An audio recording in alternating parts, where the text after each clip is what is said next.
আসসালামু আলাইকুম বন্ধুরা। আসলে আমাকে অনেকেই অনেক রকম কিছু ভাবছে।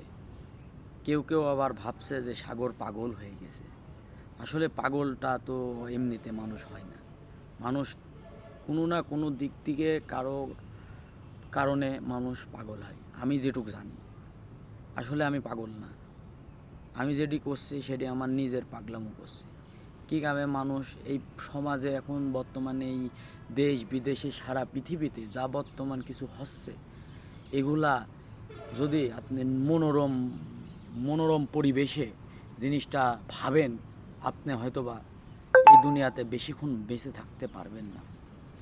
কারণ আপনার মনে হবে এখনই আপনি মৃত্যুটা যদি আল্লাহ নিয়ে নেয়, আপনি মনে হয় খুশি হবেন। আসলে কি বলবো, আমি চারিদিক যেভাবে অন্যায় আচরণ দেখছি, নিষ্পাপ মানুষ অসহায়ের মতো মৃত্যুবরণ করছে মানুষের হাতে।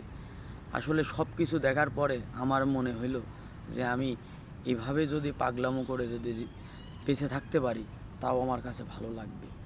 আসলে আপনারা কিছু মাইন্ডে নেবেন না। আমি আমি মানুষ হিসাবে কেমন আপনারা হয়তোবা 2-4 জন সবাই জানেন।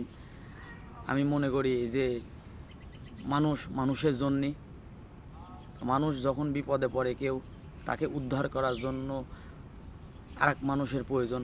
কারণ আল্লাহ তাআলা তাকে সবাইকে সৃষ্টি করছেন সব রকমভাবে। আমি বলছি না যে আপনি আমাকে উপকার করেন, আমি বলছি আপনাদের এলাকাতে যারা অসহায় বান্দা আপনার চোখে পড়ছে তাদেরকে আপনি উপকার করেন। কারণ অনেক মানুষই বিপদে আছে। আল্লাহ এমনভাবে সৃষ্টি করেছে মানুষকে, মানুষকে কখন কিভাবে মৃত্যুবরণ করছে কেউ জানে না। আসলে কথার মাঝে আমি অনেক কথাই বলে ফেলছি।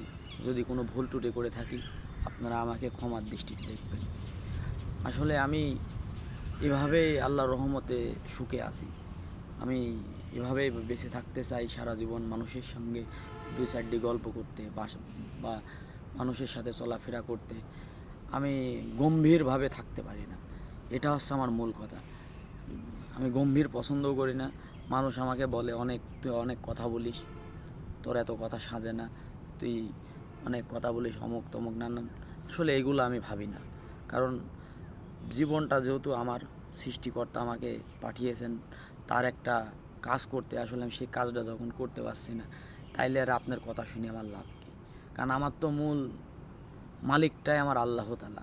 সে যে হুকুম করেছে সেই হুকুমেই আমি শুনতে পাচ্ছি না, তাই আমি আপনাদের কথা আর কিভাবে শুনবো বলেন? না, অনেক মানুষের কথা শিখতে হবে। মানুষ ভালো উপস্থিত জ্ঞান দেয়, কিন্তু উপস্থিত জ্ঞান দিতে যায় দেখা যাচ্ছে আমাকে বিপদের মুখে ঠেলে দিচ্ছে।